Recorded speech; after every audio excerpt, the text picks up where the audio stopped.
Dobrodošli v pogovorni oddaji Sled življenja v življenju, kjer predstavljamo izjemne zgodbe, ki osvetljujejo vrednost in lepoto vsakega človeškega življenja. Morda se boste v nekaterih zgodbah tudi sami prepoznali. Če bi želeli vašo zgodbo podeliti z nami, nam pišite na info@zavod-zivim.si. Polonca, dobrodošla v našem studiu, v naši oddaji. Zelo sem vesela, da si se odzvala temu povabilu, ker je tvoja zgodba tako polna, tako pestra. Mislim, da se bo danes lahko marsičesa dotaknili. Po drugi strani verjamem, da ne bova uspela vsega odpreti v take globine, kot bi si tudi želela, ker bi verjetno lahko tule sedela nekaj dni. Pa vseeno, začniva na začetku, mogoče če malo predstaviš svojo dobo odraščanja, v kakšnih vrednotah si odraščala, svojo mladost. Tako. Ja, jaz mislim, da sta mi starša dala lepo popotnico, največ, kar starši lahko dajo. Je pa to, kar starši lahko dajo, ali pa so mi dali, ali pa lahko tudi damo naprej,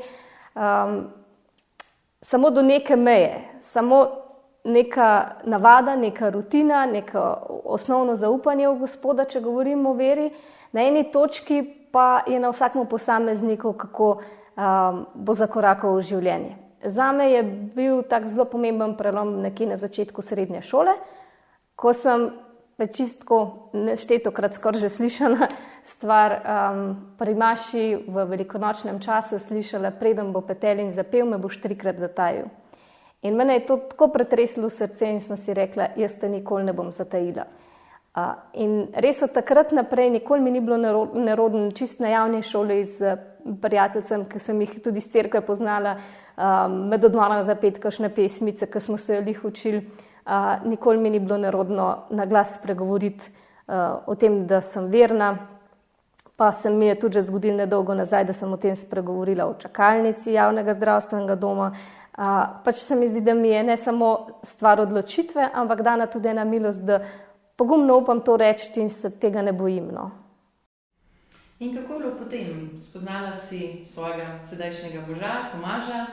Kakšni bo vajni odnos? Ja, to je bilo kar zanimivo. Moja želja seveda je bila, da bi imela moža, ki bi bil veren, s katerim bi zvečer se pokrižala, pred jedjo zmolila in tako naprej. Tomaž pa glih ni bil to.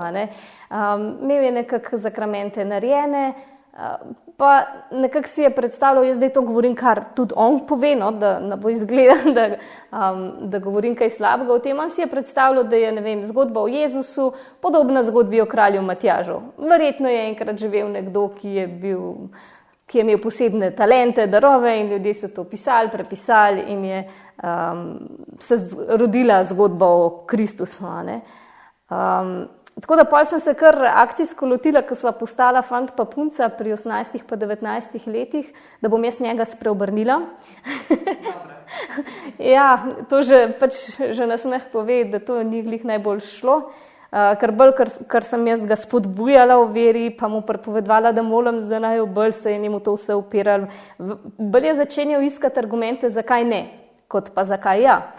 Tako da sem prišla pri tistih svojih potem 19 letih do ene misli, ki se mi zdi dokaj zrela za tiste leta in sem rekla, lej, Gospod, ti veš, kakšnega moža si jaz želim, jaz to ne morem očitno sama zrihtati, tako da ti ga prepuščam in prosim ti nared, ti potrki na njegovo srce. Res se je še nekaj let zatem, saj pač Gospod ima svojo časovnico, zgodil, da je povsem po naključju doma dobil en dan, preden sva šla na morje, knjigo Patra Pija o dnevni na mizici in jo je vzel, tolem pa še sabo vzel. In tista knjiga ga je res začela postopoma spreminjati, tako da sva potem počasi oba hodila po poti vere. In kljub vsem tem tvojim željam, ni šlo vse po teh načelih, kot si želela, mogoče vnaprej. Malo sva pred snemanjem odprli tematiko čistosti, pa mogoče je fino, da najprej sploh odpreva, kaj je vzdržnost, pa kaj je čistost. No, mogoče moram še dodati, da ja, starši so mi dali, kakor so mi zmogli, v župniji pa nismo imeli nekih mladinskih skupin in jaz res nisem bila vpeta in niti nisem poznala mladih parov, ki bi po tej poti hodili. Sem pa v sebi čutila, da želim spolne odnose prihraniti za zakon. In sem o tem tudi, kot sem že prej omenila, javno govorila in vsi so se mi malo smejali. Mogoče celo upravičeno, ker Tomaž je pa tudi zorel počasi na poti vera, ne? In težko mu je bilo razumeti, da imam jaz tukaj verske razloge, sploh ob tem, ker sem jaz dejansko poznala samo pojem ali pa življenje, kar se tiče vzdržnosti, ne pa tudi čistosti. To pomeni, da sva midva preživljala čas skupaj in sem bila zraven njega lahko zelo nespodobno oblečena. Ne? In mislim... Kaj pa je nespodobno biti oblečena? Mislim, da se zdaj pojmi ne poznajo več. Kaj to sploh pomeni? Jaz mislim, takrat so se nosile zelo nizek pas hlače, zelo kratki crop topi se jim zdaj reče, ne? Se pravi veliko kože pokazati, tangice na morju, no tudi ne na morju, pač kot spodnje perilo. Vse te stvari, za katere mogoče se mi zdi premalo znanja o družbi, kako moški možgani delujejo. In da so vse te stvari dejansko za moške lahko že na nek način predigrane.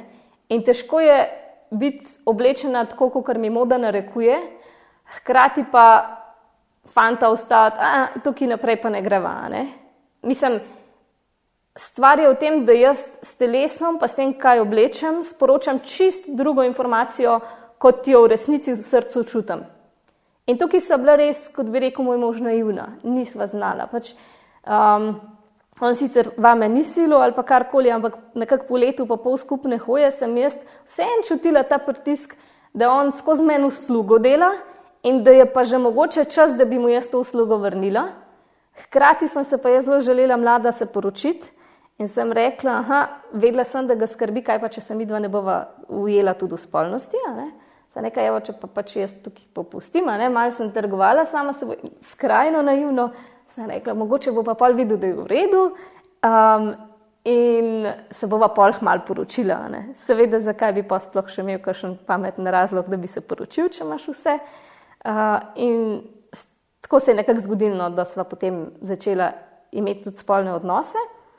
Kar je zelo zanimivo, je to, kako se je najin odnos spremenil. Pa takrat ne bom rekla, da nikogar nisva slišala, pa da nihče ni spodbudil, da bi s tem počakala. Sej so, sam malo tudi nočeš slišati več na eni točki.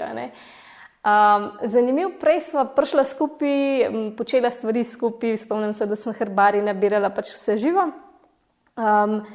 In je bil cilj najnega zmenka, da sva skupaj. Potem, ko sva pa začela imeti spolne odnose, se je pa to precej spremenilo. Jaz sem še vedno čutila, da to ni v redu. In jaz sem planirala zmenke tako, da se spolni odnos ne bi zgodil. Tomaž je planiral zmenke tako, da bi se zgodil.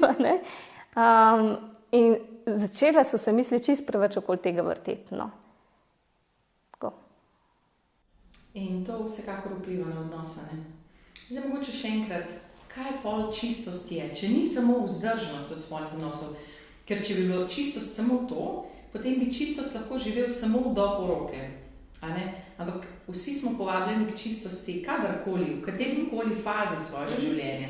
Tako da kaj v bistvu čistost je, če bi tako eno tako kratko definicijo dala? Težko je dati definicijo. Vsekakor se mi zdi pomemben, da tudi naven izžarevamo ene vrednote in da tudi z oblačili sporočamo to, kar je v našem srcu, ta naša hrepenenja. Tudi z oblačenjem, pardon, ne že rekla, samo da se spomnim. Tudi v besedah, da ni kletvic, da ni prostaških šal, da se v bistvu umakneš, če ti v eni družbi ni prijetno, ker je toliko take vsebine, da ne gledaš takih vsebin. Pornografija je eno veliko področje, ki je treba, če se trudiš za čistost, jo pač zeliminirati. Mislim, vse je težko, sploh pri moških se mi zdi, ampak to je stvar, ki nima prostora v enem zakonu. No.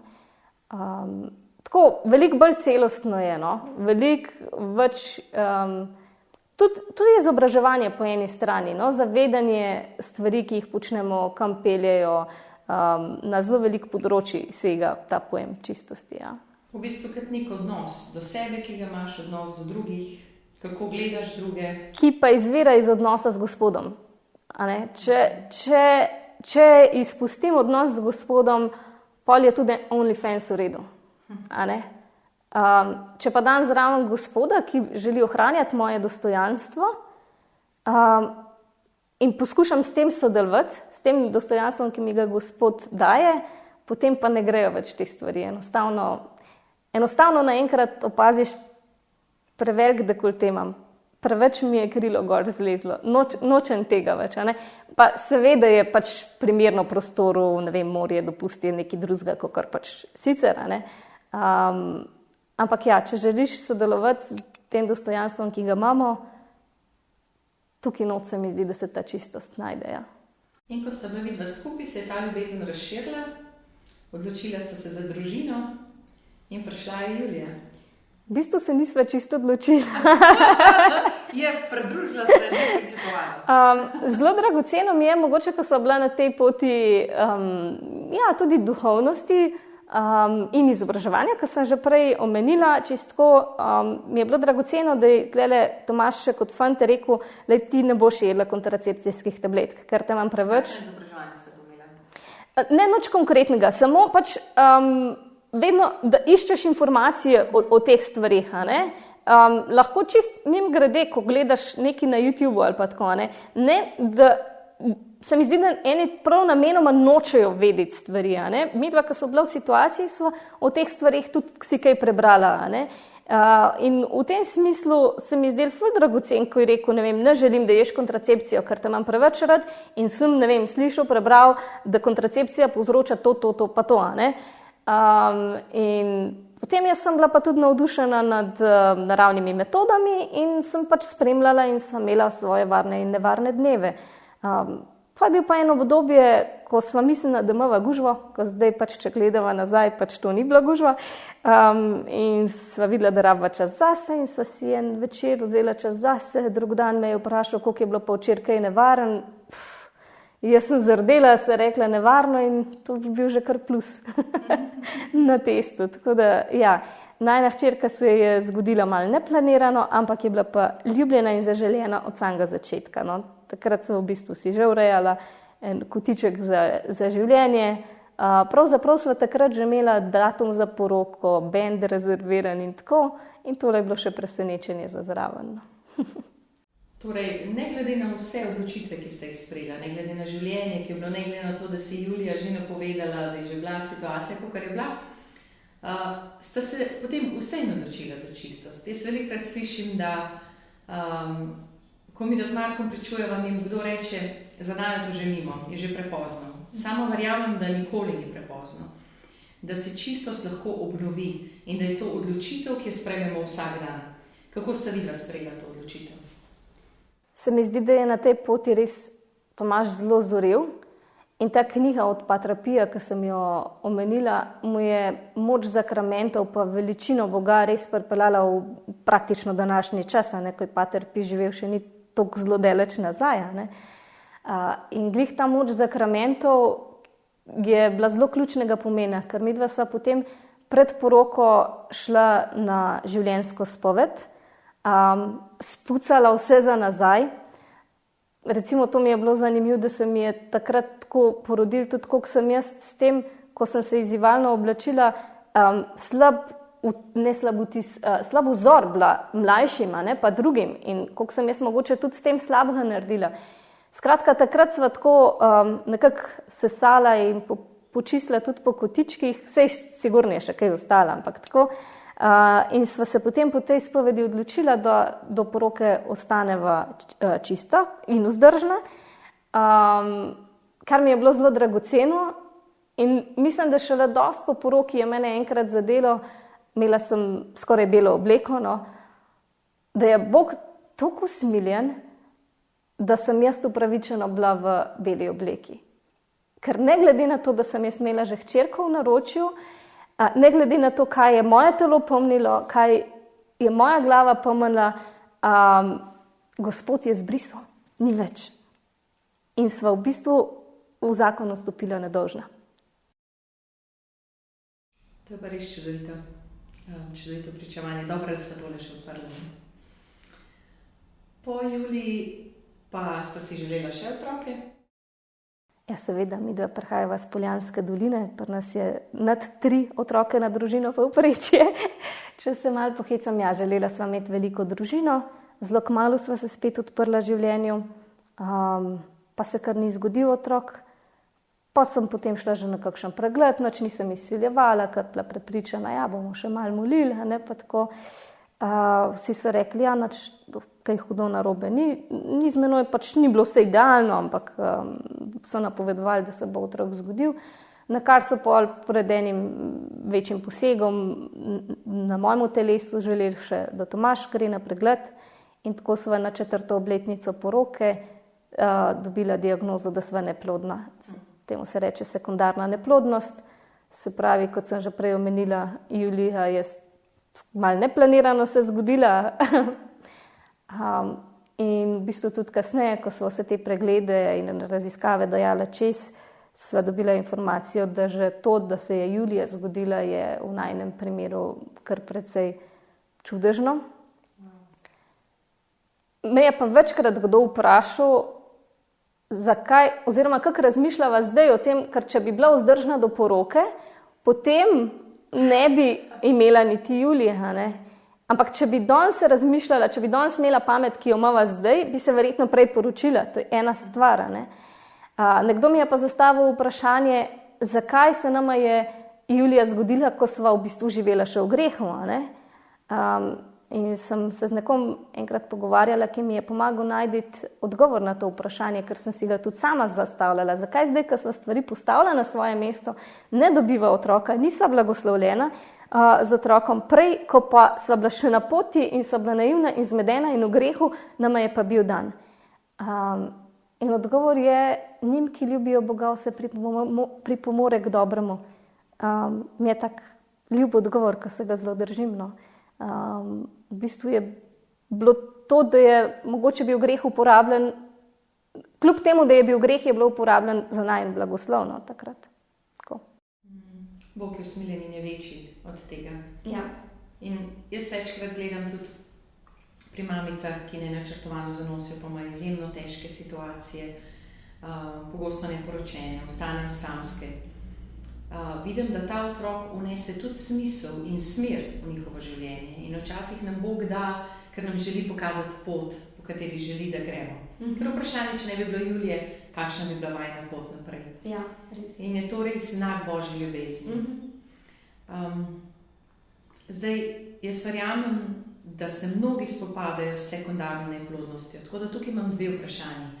Torej, kaj je sekundarna neplodnost? In drugo vprašanje, kako sta se vidva s tem spopadala?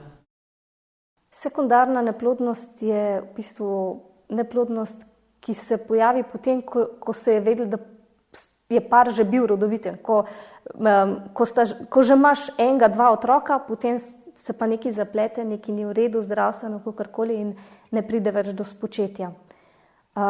Kako sva se midva s tem spopadala?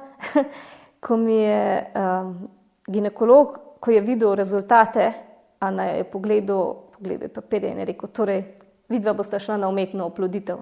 Sploh ni komentiral papirja, ampak je povedal, kakšen je naslednji korak. In v meni je tako vse zakričalo, torej, ne bova, ampak sem se poskušala vljudno obnašati, poslušati, pogovarjati se o različnih možnostih. Sem pa ob odhodu rekla, midva bova še imela otroka. Tako. In se še vedno sprašujem, a je bilo to slutna tega, kar zdaj živim, a je bil to faza zanikanja, ki je povsem mogoča. Tukaj se mi zdi, je cerkev zares v oporo. Mi cerkveno učenje, povzdržnost oziroma čistost pred poroko, pa vse te stvari, tako se mi zdi, veliko ljudi dojema kot neke prepovedi, nekih grozenka, tako.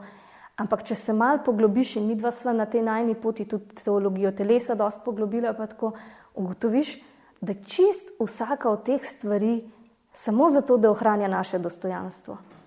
In ker nas cerkev tudi uči, da pač umetna oploditev ni tista pot, v katero smo poklicani, je nama bilo to zelo v oporo, ker sva se že zavedala ob znanju teologije telesa, mislim vsaj poznavanju neki teologije telesa, da tudi ta čeprav jo mogoče ne razumeva v tem trenutku popolnoma, sledi temu, da ohranja najino dostojanstvo. Ko sva se kar nekaj let kasneje vseeno odločila za inseminacijo, ker takrat, ko je bil Tomaž Bolan, je dal shraniti seme, po prigovarjanju enega duhovnika, mi je bilo povsem jasno. To so taki postopki, ki ti tako vzamejo dostojanstvo človeka. No? Ko si res, pa res ne obsojam, jaz vem, da je želja velika, pa vem, da mame poskusijo vse, ampak to je toliko drugače, kot če je otrok spočet v eno res takmu lepemu odnosu. No? Moram pa tukaj dodati, da je ta duhovnik takrat rekel, da če želiva biti popolnoma odprta za življenje, pomeni, da poseževa tudi po inseminaciji. Vendar sem kasneje izvedela, da je inseminacija postopek, o katerem se cerkev pravzaprav ne izreka, torej ga ne prepoveduje in ne svetuje in par ni dolžen posežiti tudi po tej opciji. Dolžen je opraviti vse preiskave, pa zdravstveno poštimati, kar je treba, to je v duhu odprtosti življenja. Ne bi nama pa bilo treba, no? Treba. Ni to neka zapoved, da sva to preizkusila. Sva se pa vsem za to odločila, ker sva na eni točki prišla do tega, mogoče pa od naju ne zahtevaš samo, da bova midva otroka izmolila, to smo imeli, romala sva, pa Medžugorje, pa peš na Sveto Goro je šel Tomaž, pa 9-dnevnico smo imeli, pa vse tako pač pravno, zdaj pa vse, kar je možno, bomo naredili, obkljukali in pa se otrok kar zgodil. Na eni točki sem rekla, Gospod, mogoče pa želiš mojo ponižnost, da si dava pomagati tudi z medicino. In sva se potem za to odločila.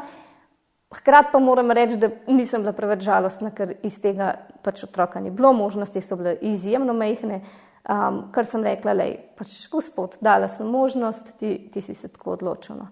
Ni pa bilo niti slučajno, tako enostavno vse skozi. Sem imela kar nekaj tako posameznih dni, ki sem jih mogla preležati, prejokati.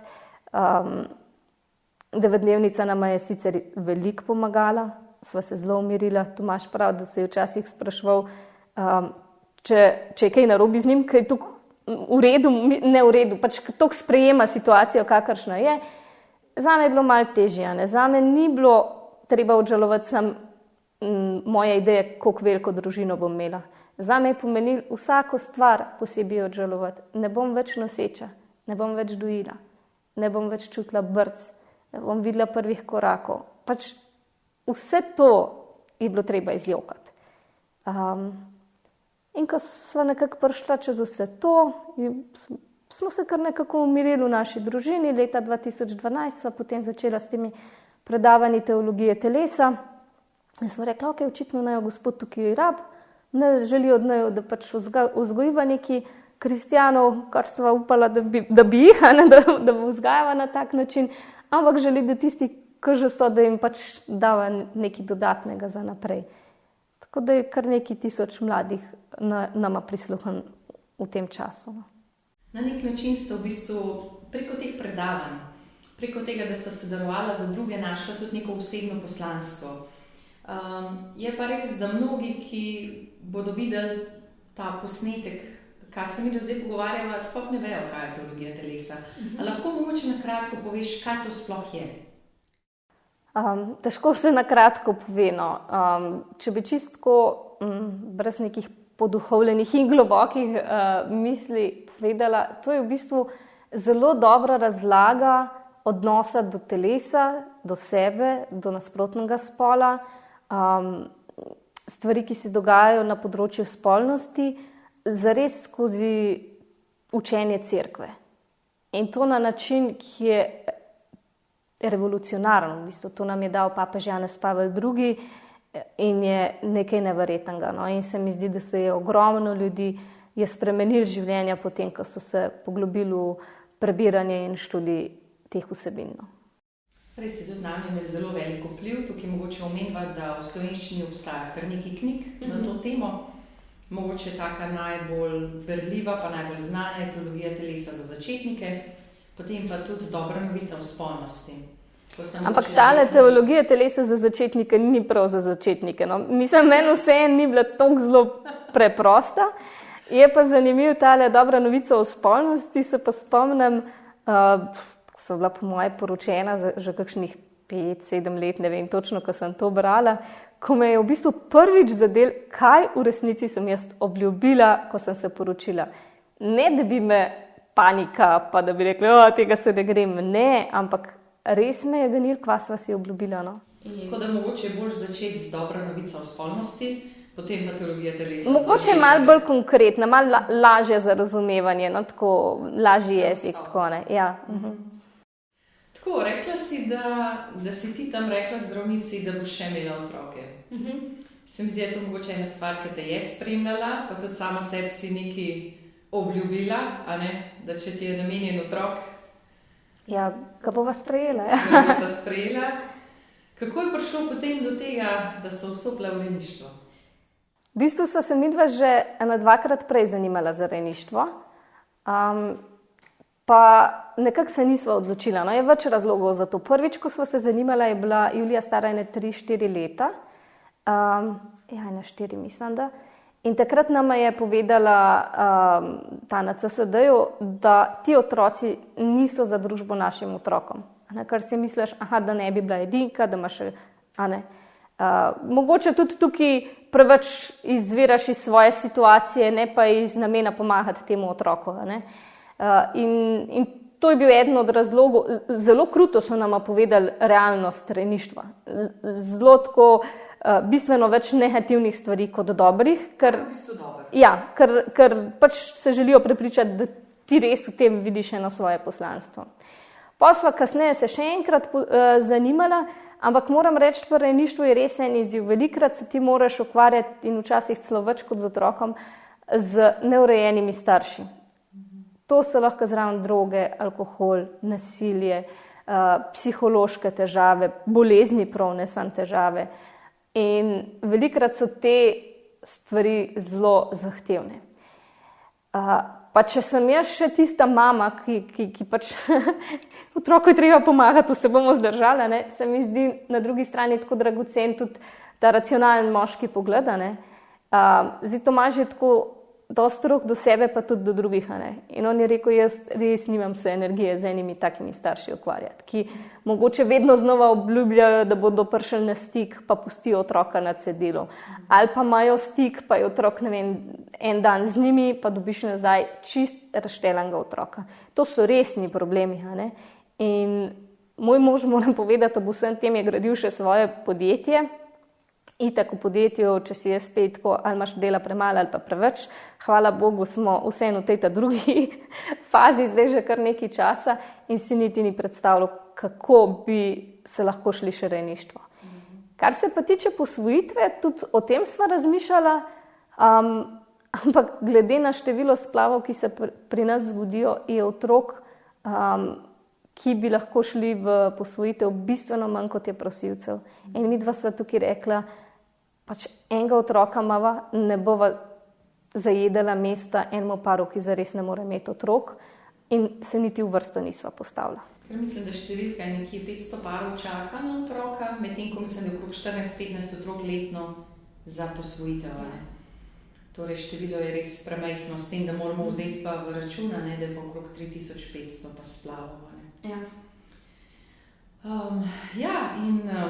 si povedala tudi, da, ko smo se pogovarjali, da si potem rekla, da če vam je pa namenjen otrok, vaj bo pa nekdo iz Zavoda za živim poklical, pa rekel, če ga sprejmeta, in neverjetno, ampak točno to se je zgodilo. To si zdaj povedala, zelo ene take moje tihe misli, ko sem rekla, pač rejništvo nekako v nobeno od teh stvari, mislim, za vsako od teh stvari mora biti par 100% na obeh straneh za. Ne, da bi jaz rekla, jaz pa sem za rejništvo in bi tukaj ustrajala, da bi rekel mož, pa se pa grem. Ne, pač ali se greva oba, ali se pa ne greva. Ne? In sem jaz pol tako rekla si sama pri sebi, vse živo, vse veš, možgani ženski skozi neki delajo, ne sem rekla. Mogoče ne bojo pa enkrat nekje poklicali, Zavoda živim, recimo, pa bojo rekli, pač, da imajo enega otroka za najo. Ja, in zelo hecno je, ko si me ti poklicala. Se spomnim, si me vprašala, če sva v vrsti za posvojitev ali pa rejništvo, se spomniš, kakšen je bil moj odgovor? Ne. Jaz sem bila zelo direktna, sem rekla, ne, zakva, a imaš otroka za naju? To je res tako prav kruto, brezčustveno izrečeno, ampak ti si rekla, ja, a bi vidva sprejela tudi bolnega otroka, to je bilo kar tako, ja. Zanimiv trenutek. Jaz se spomnim, ko sem jaz dobila klic, da je en otrok, ki ga nihče ne želi sprejeti. In sem si mislila, če nihče ne najde družine, kako ne jaz nekoga najdem, ne? Po drugi strani sem si rekla, to je očitno klic, moram nekaj narediti, ne? In sem razmišljala, kaj narediti. In mi je bila tako jasna misel, da moram poklicati tebe. Da se mi zdi to prav tako neverjeten. Mislim, pot je bila tako, ne more biti naravna. A ne, se zgodijo stvari v nekih drugih sferah, ki jih ne pričakuješ. A ne. Tudi, zakaj sem jih nate pomislila? Mislim, tako. In zdaj, ko si rekla, se spomnim, ja, tvoj odgovor je bil, kaj, imaš otroke zame? In jaz tako, ja, imam, ja. In kako je šla ta pot naprej, a ne? Ni bila lahka. Že sam začetek potem, to, kar si rekla, oba morata biti za. A ne, to, da sta se vidva mogla uskladiti, da sta vidva mogla priti do tja. Jaz sem tudi čutila tiste mesece, ko sta se odločala, koliko je bilo v bistvu čustvene in duhovne drame v vama. Kolikrat, ko sva govorila po telefonu, so bile tudi solze. Kaj narediti, a ne? A sprejeti ali ne sprejeti? A zmoreva to pot, a ne zmoreva to pot? Kaj to pove v nama? Mogoče ti še kakšno besedo več o teh razmislekih v tem času rečeš? Znamenje je bilo zelo jasno, no? Ko sem po tistem pogovoru ali pa kakšen dan zatem odprla Sveto pismo, da je mi znamenje, a ne? Sem prebrala, kako so se učenci prepirali, kdo od njih je največji, in je Jezus vzel otroka v naročje in je rekel, kdorkoli sprejme tega otroka, mene sprejme, in kdor mene sprejme, sprejme očeta, ki me je poslal. In sem dejansko čutila v sebi, da sprejeti tega otroka pomeni sprejeti Jezusa. Hkrati se mi je pa ne vem kaj zdel premalo to znamenje in sem stalno še prosila za nova znamenja in so se stalno dogajala ta znamenja. Ampak je pa res težko, ker je bilo še nekaj drugega. Ti si vedela nekaj malega v njegovi diagnozi, ne? Si rekla, ima srčno napako. Ampak vsakič, ko sva pokazala interes, jaz sem celo prej klicala CSD, zaposleno na CSD-ju za tega otroka kot ona mene. Toliko me je več zanimalo, toliko sem bila v bistvu na nek način angažirana. Ampak čist vsakič, ko je bil stik z njimi, z bolnico, karkoli, so bile nove diagnoze. In to vedno hujše. Začel se je pri srčni napaki, nadaljeval se je, da ima 10 do 20% možnosti za zmerno duševno motnjo, kasneje je bilo rečeno, kdo je rekel te procente, otrok definitivno ima to motnjo, potem je bilo možgani mu ne rastejo, glavica mu ne raste, ker mu najbrž možgani ne rastejo, potem je bilo, ne vemo, če bo kdaj hodil, če bo kdaj govoril, skratka nabiral se je in zanimivo, da sem jaz podobno razmišljala, kar je tudi Julija kasneje rekla. Je rekla, mami, mene to spominja na una, veš, ki je Izaka gor pelo, ne? In jaz sem to isto čutila, sem rekla, lej, prav z vsakim takim malim jajem v srcu je Gospod rekel, a če pa še tole dan zravna tudi sprejmeš, kaj pa če dan še tole zravna tudi sprejmeš? In te bitke, ki sva jih bila, res so bile težke, res, jaz sem v enem trenutku pomislila, če ga sprejmeva, ok, težko bo, odrekli se bomo vsemu obdobju, ki ga zdaj imamo, da lahko gremo karkoli, da smo finančno stabilni in lahko greva zvečer ven in tako. Vse bomo že, sem sprejela in sem bila v tem mirna. Pa me je začel tako najedati, pa sem tako nemirna ratala, pa sem rekla, ok, sej, če ne sprejmeva tega, sej nama Gospod daje svobodo, kar so nama tudi prijatelji zelo govorili, tudi ti si večkrat rekla, svobodna sta v tem, ne? Bova pa drugače poslanstvo upravljala, ne? Pa mi je slejko prej začel trkati na srce, pa to bi bil greh opustitve, ne? Tako dragocena mi je bila v tistem času tudi opora prijateljev, katerim sva, pa najbližjih, katerim sva zaupala, o čem se odločava, ko so nama sporočali, lej, karkoli se bosta odločila, za nas sta dobra človeka. In če se boste odločila sprejeti, računajte na našo pomoč. To je bilo največ, kar so nam lahko dali. Tako da v bistvu te diagnoze so se toliko nabirale, da sva na eni točki prišla do tega, da je mož rekel, lej, ne zmorem. Lej, poglej ta koledar, kam v tem koledarju naj dam še enega bolnega otroka. Pa se je bilo pa treba počasi odločiti. Ne? V bistvu sploh niso bili meseci. To je bilo v enem mesecu, zdaj se je pa neverjetno dolgo to odločanje. In sem rekla Tomažu, lej, zdaj pa moram vas sporočiti. In on je šel kolesariti, prišel do tega, da je molil na kolesu in je rekel, lej, gospod, ti mi sem, da je zdravje pa moč, da bom lahko delal, pa bomo že poskrbeli še za tega otroka. Ker jaz ne bom mogel uživati udobja, če bom vedel, da je na račun tega, da je en otrok tam ostal. In takrat se mu je, ko se je vračal s hriba dol, zgodila skoraj huda prometna nesreča. Zanesla ga je na kolesu in v tistem, ko se je komaj ujel, je prišel avto nasprot, ki bi ga gladko povozil, če ne bi se zauzil tako, kot se je. In je rekel, da je tako začutil v sebi odgovor, pa a ne vidiš, da te merkam? Mislim, da je zaupaj, a ne? In potem je rekel ja, in mi je bilo to tako noro dogajanje, ko sva oba rekla ja, da jaz nisem te mogla niti poklicati, niti napisati, ja, sprejela ga bova. Se spomniš, kaj sem ti napisala? Ja, dobro se spomnim. Napisala si sam, ker sem čutila tvoj boj, sem napisala, poiščem koga drugega in ti si sam napisala, ne iskati. Ja. In jaz tako napišem nazaj, tako, kaj? Ker sem bila tudi jaz v šoku, da sta zmogla to odločitev. No? In dejansko nisva vedela, kam gremo. No. To je bil pa res skok v temo in upaš, da so spodaj Božje roke, res.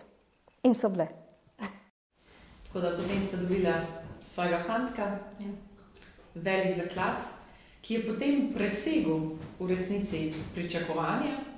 Spomnim se, ko si pošiljala slike, ne bi hodil, evo že pleza po stopnicah in tako.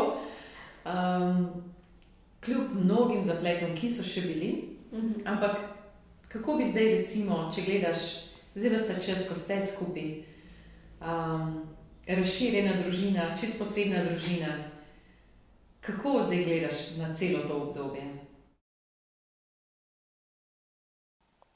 Jaz ne vem, kako bi brez njega. Jaz si sploh ne predstavljam več življenja brez tega sončka. Res, mislim, on je tak sonček, on še kakšno ušpič, ko zdaj že zelo jasno pač kakšno ušpiči in ve, da dela narobe, se ti tako zasmeji, pa da te pogleda, da ne moreš biti hud nanj. In to so stvari, ki jih tudi vzgojiteljice povejo. Tako, ja, dejansko si ne predstavljamo življenja brez njega. Moram pa še eno stvar dodati, ker sem jo prej mogoče zgrešila, da je velik zagovornik, da ta fantič pride v našo družino, bila Julija. Ona je nas spodbujala s svetopisemskimi citati, pošiljala mi je vse zmorem v njem, ki mi daje moč. Vsemu se je bila pripravljena odpovedati in spraševala sem se, a se ona pri 12 zaveda. A ne, mislim, pač prepričvala svojo, da se najbrž ne zaveda, kaj želi, a ne tako. Ampak enega dneva v tem času in ni bilo odveč popaziti na njega, rada ga ima, kljub temu, da je imel eno obdobje, ki jo je malo zavračal, malo ignoriral in tako pa nismo čisto razbrali, čemu. Je ona tudi v tej stiski zdržala in sta zdaj pač velika kompanjona. In takrat, ko sem povedala ji, ko si me ti klicala čist na začetku, je bil njen prvi odgovor, mami, 10 let prosim za bratca ali pa sesterca, to je to. Evo, zaključujeva najin pogovor, ampak se mi zdi, da je na koncu zelo pomembno, glede na to, koliko različnih izkušenj imata in preizkušenj, pa še vedno z eno radost, z enim veseljem, hodite okrog, ravno včeraj sta imela eno predavanje, predvčerajšnjem sta imela pričevanje, veš, če smo tako polno življenje, toliko se razdajata, toliko imate veliko izkušenj. Kaj bi ti oziroma vidva skupaj, ker govoriš v imenu obeh seveda, svetovala parom, ki se srečuje z neplodnostjo ali sekundarno neplodnostjo? To je v prvi vrsti priložnost, da si vzameš čas in ne hitiš, no. Se mi zdi, da pri nas zelo hitro to usmerijo na umetno oploditev. Midva sva recimo v tistem času, ko sva to spoznala, šla na terapijo, ker sva si rekla, ok, mogoče je pa stvar tudi psihološka, še preden sva diagnozo dobila, ne. Ampak tista terapija nama je bila dragocena, tudi če ni bilo posledično otroka, ne. To se mi zdi res, ja, da se preveč zapičimo, to hočem in potem pač delamo vse v tisti smeri, no. Mislim, da sem enkrat prebrala, da mi delamo načrte, pa molimo, da bi se te načrti izpolnili, da pravzaprav bi mogli pa najprej moliti, da nam Bog pokaže načrt in potem delati po njegovemu načrtu. Se mi zdi pomemben, ja, molitev, čas za razmislek, se ne mudi. Če je neplodnost tudi biološka ura, se mi zdi ni toliko ključna, ker je velika verjetnost, da se v tem procesu mogoče najdejo drugačne poti rodovitnosti, no. Siguren pa narediti največ, kar pač lahko za svoje zdravje, ne. Kot alternativa tej umetni oploditvi je tudi naprozdravljanje. Midva sva bila tudi v procesu, se pravi fertility care, pa začenjala sva tudi že potem z napro, ampak je žal izvid pokazal tako, da pač ena od redkih oblik je pri nama situacija, kjer ne more napro pomagati. Pri velikih situacijah pa lahko pomaga, no. Pa mogoče na kratko, kaj pa je napro? Napro je v bistvu zdravljenje plodnosti, ne. Če ti na eni strani se pravi, umetna oploditev se ne ukvarja z vzroki, kaj je narobe pri ženski, kako bi to popravljali, pa kaj je narobe pri moškem in kako bi to popravili. Oni pač samo rezultate dajo, ne. Medtem ko pri napru pa pomeni, da se ukvarjajo, kaj je narobe, da ne pride do spočetja, ne. In to so lahko zelo majhna odstopanja pri hormonih, pri čemer je treba majčkeno pomagati, ne. Včasih pomeni res samo malo bolj zdravo živeti, čeprav vsi v teoriji vemo, kaj je to, ne. Včasih pomeni vzeti tudi kakšen hormonski dodatek, ampak gre tukaj za bistveno manjše količine, kot recimo pri kakšnih zdravljenjih ali pa tako, ne, pri ginekologu, ki ne pozna te metode, ne. Torej ne gre za nek čiračara, ampak gre dejansko čisto za medicinski pristop? Čist medicinski pristop je, ki je pa bolj natančen, bolj se ukvarja s tem, kako zdraviti plodnost, ja, kot pa s tem samo pripeljati do rezultata, no. In to zdravljenje pripelje do rezultata tudi? Seveda, ne, in če potem se zgodi to, bi rekla, ginekološko zdravje, pa tudi pri moškem, ne, potem je dejansko otrok lahko spočet v ljubezenskem objemu, ne, kot bi mogli biti vsi otroci spočeti, pa žal tudi taki rejenčki, pač ni vse tako, no, Včasih se mi zdi tako, ko poznaš ljudi okoli sebe, ko jim zakoni štimajo, ko imajo otroke, glih to, kakor si jih zamislijo, da je pa vsod vse tako idealno, ne, ampak potem šele takole, glih tudi s tem rejništvom spoznavaš potem, kakšne hude stvari se dogajajo vse naokroga, ne. Pa ko so pri rejništvu, kaj bi svetovala staršem, ki razmišljajo o rejništvu? To je težka pot, pa hkrati zelo me nagorili to, kar je rekel tvoj mož Tomaž, da ne bi mogel uživati udobja, če bi vedel, da zato en otrok nima družine. Se mi zdi tukaj ta ključen moment, ne? Tako smo nekako vsi usmerjeni v lastno udobje, da včasih potem spregledamo človeka v stiski, ki pa rabi bližino, ki rabi dom. Kaj bi torej svetovala staršem, ki so še malo v stiski in razmišljajo, ali bi se podali na to zahtevno pot rejništva ali ne? Ena zelo pomembna stvar je, ki se mi zdi, da se jo čist premalo menja, se pa na CSD-jih stalno jamra, če tako rečem, zelo nam manjka dobrih rejniških družin. Otrok, ki so vzeti iz primarne družine zaradi nasilja, zlorabe drog, alkohola, psihičnih bolezni in tako, kot sem že omenila, je zelo velik. In če je družina kolikor toliko stabilna, da ne prepoznava, da imajo večje težave, potem velja tudi, če še niso razmišljali, da razmišljajo o tem, če imajo prostor še koga sprejeti. največja težava so otroci tam 8 in naprej leta, ne, in najstniki, ki imajo te travme že fejst naložene, ne, in to mislim, da moraš biti res kar izgrajena osebnost, da take otroke res zmoreš vzgajati. Ampak so med nami taki ljudje, ki bi zares lahko dali možnost še kakšnemu takemu otroku, ki bi mogoče prvič v življenju čutil, da ga ima nekdo rad in da je jezen ali pa da mu je postavil mejo zato, ker ga ima rad, ne zato, ker se ga je napil. In da lahko se uleže v čisto posteljo in ima zraven svoje igrače in bo zjutraj, ne glede na to, če je kaj pobiksal čez dan, bo spet poskrbljen zanj. Vseeno mislim, da včasih rečem, vse to, kar delamo z našim fantkom, vse to, kar se nam okoli tega dogaja, to je toliko malo najnega v resnici. To je toliko veliko milosti. Ne moreš se odločiti, da boš imel otroka rad. To je lahko od vrha dano, to ti lahko Gospod da. Mi ga imamo neskončno radi, mislim, on je res naš fantek. Ampak to ni stvar odločitve in lahko se včasih zgodi tudi, da rejniška družina in otrok v rejništvu ne zafunkcionirajo.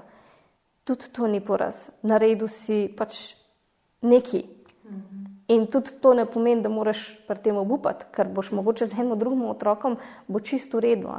Pač, zdaj sem se že kar naposlušala enih teh zgodb iz rejništev. No. Ene so pa zelo lepe, ene so pa res zgodbe s srečnim koncem. No. In če lahko nekaj pri tem pomagaš, daj, pač zato smo poklicani. Jaz sem se, še to bi dodala, zelo zanimiv. Tomaž mi je enkrat povedal, da kadar je bil pri maši in je bila na koncu pri prošnjah še prošnja po osebnem namenu, je vedno prosil, da bi neplodni pari spoznali svojo rodovitnost in poslanstvo. In ko sva bila še v času odločanja, je bila enkrat taka maša, ko je to spet tako refleksno že povedal in ga je zadel tako, pa se jaz vse skozi že za to prosim, zdaj moram še nekaj narediti.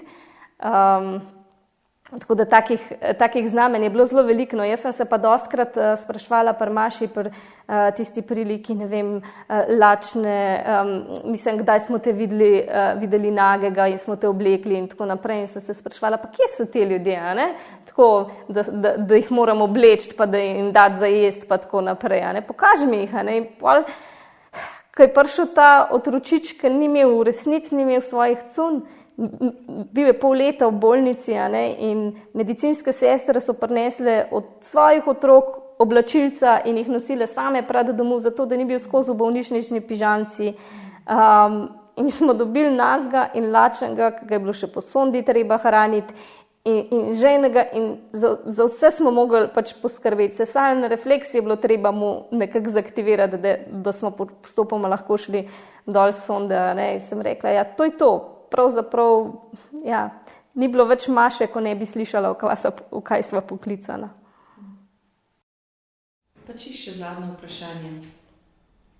Ti si govorila, kako je Julija prišla nenapovedano. Veliko nosečnosti je nenačrtovanih.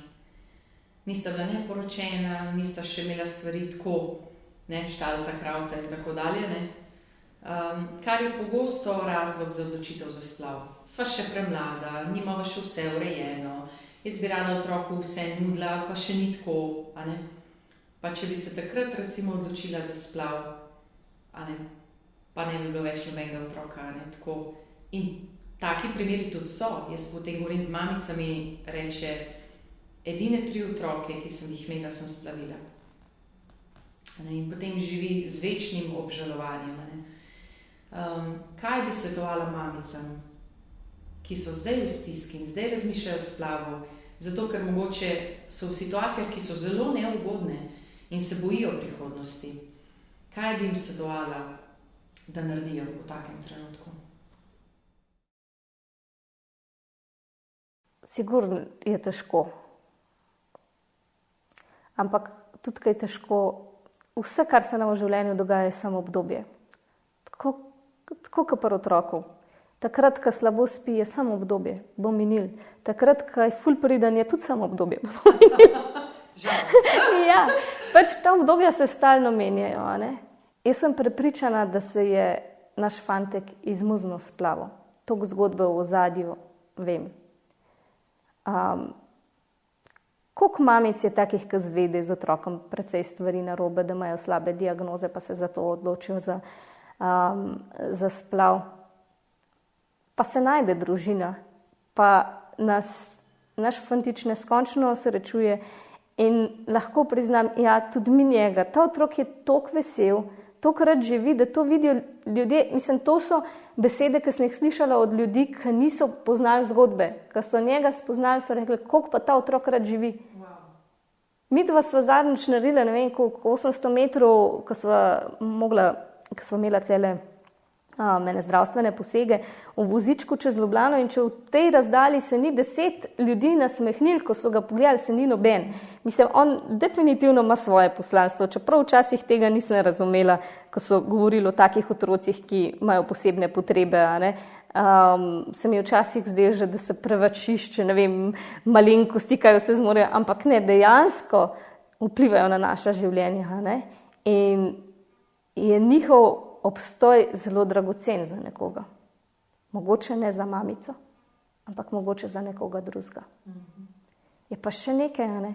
Če se ti odločiš za rejništvo, to ne pomeni, da si se otroku odrekel. Ja. Obstajajo lepe zgodbe, ko je bila težka situacija, ko ni bilo možnosti, pa je šel otrok v rejništvo, nekaj let, tisto obdobje krize je mimo, mama se uredi, ne vem, ali pa oba starša in otrok lahko gre k mami in nikoli ni obžalovanja. Res je. Rejništvo in posvojitev sta plemenita odločitev. Ohraniti življenje otroku je velik dar, ker otrok potem ima možnost v življenju doseči, splavamo pa vse možnosti vzamemo. Ja. In prva pravica, ki je v bistvu predpravica za vse druge pravice, je pravica do življenja. Res je. Hvala ti, Polonca, res neskončno za vse, kar si razkrila. Za to bogato zgodbo, ki bi lahko res še dolgo razpletale, polno vseh življenjskih izkušenj in modrosti. Hvala ti za ta čas, za vse, kar si podelila. Verjamem, da boš vse, ki bodo ta video videli, zelo obogatila. Srčno upam, predvsem naj bo res v slavo Gospodu. Pač mi dva sva sam kramp pa lopata, on pa vihti. Vaši družini pa res vse dobro še naprej. Hvala. In vašemu zavodu. Hvala, super. Hvala vsem donatorjem in podpornikom, ki nam s svojim darom omogočate kvalitetno delo.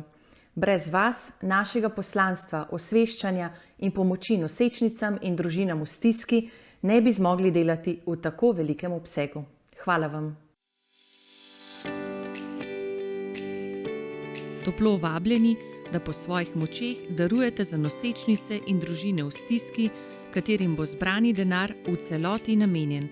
Podatki za nakazilo so izpisani na ekranu, lahko pa nas pokličete na katero izmed spodnjih telefonskih številk in vam bomo na dom poslali položnico. Hvala za vaš dar.